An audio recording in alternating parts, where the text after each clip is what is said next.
Hello बच्चों, let's read the question. The question says, which of the following statement is incorrect about the troposphere?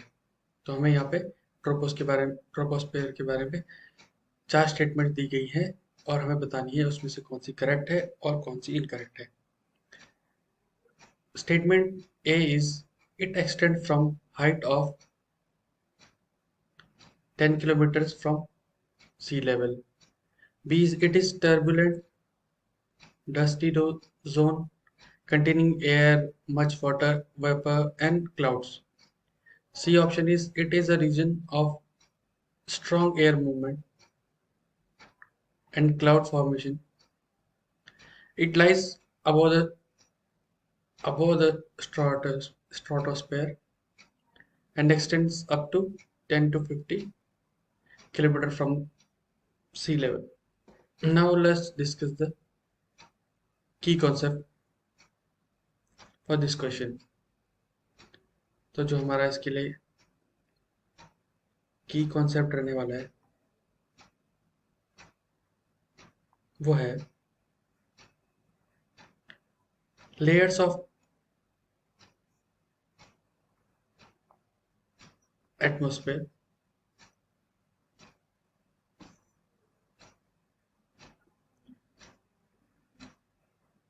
तो सबसे पहले हम discuss करते हैं कि हमारे कितनी टाइप्स की लेयर होती है.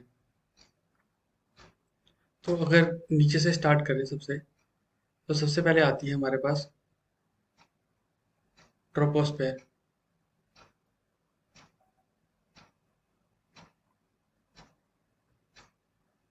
इसकी जो रेंज होती है वो होती है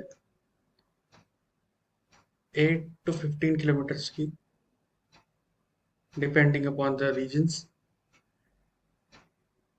Above this we have stratosphere. I'm just writing strato. Sphere you can understand it yourself. इसके ऊपर आती है हमारी meso, and above meso we have thermosphere, and above thermosphere we will have exosphere. Stratosphere ranges up to 50 kilometers. Mesosphere is up to 85 kilometers, and thermosphere is up to 600 kilometers. And beyond 600 we will have exosphere. Now let's discuss the statements. तो एक एक करके हम सारी statements पढ़ेंगे. तो पहली वाली जो स्टेटमेंट है वो है it extends up to height of 10 kilometres from sea level. तो ये स्टेटमेंट करेक्ट हो जाएगी as we have studied here that it's from 8 to 15 kilometre range. Second जो स्टेटमेंट है वो है it is a turbulent dusty zone containing air, much water, vapour and clouds. तो एक और चीज हम इसके बारे में डिस्कस कर सकते हैं यहाँ पे ट्रोपोस्फेयर के बारे में, कि जो भी वेदर के फिनोमिना होंगे, क्लाइमेटिक फिनोमिना होंगे,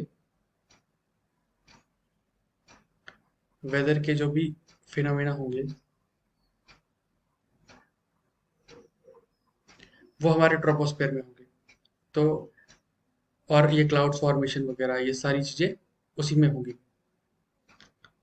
तो first statement is also correct, second is also correct.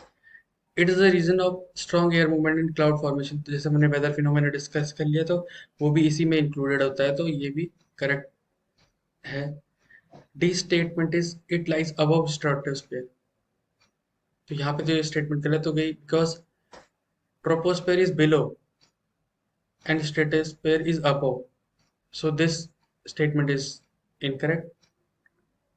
और हमें क्वेश्चन में पूछा गया था कि इनकरेक्ट स्टेटमेंट बतानी है. सो the correct option for this question will be option number D. I hope you understood it well. Best of luck.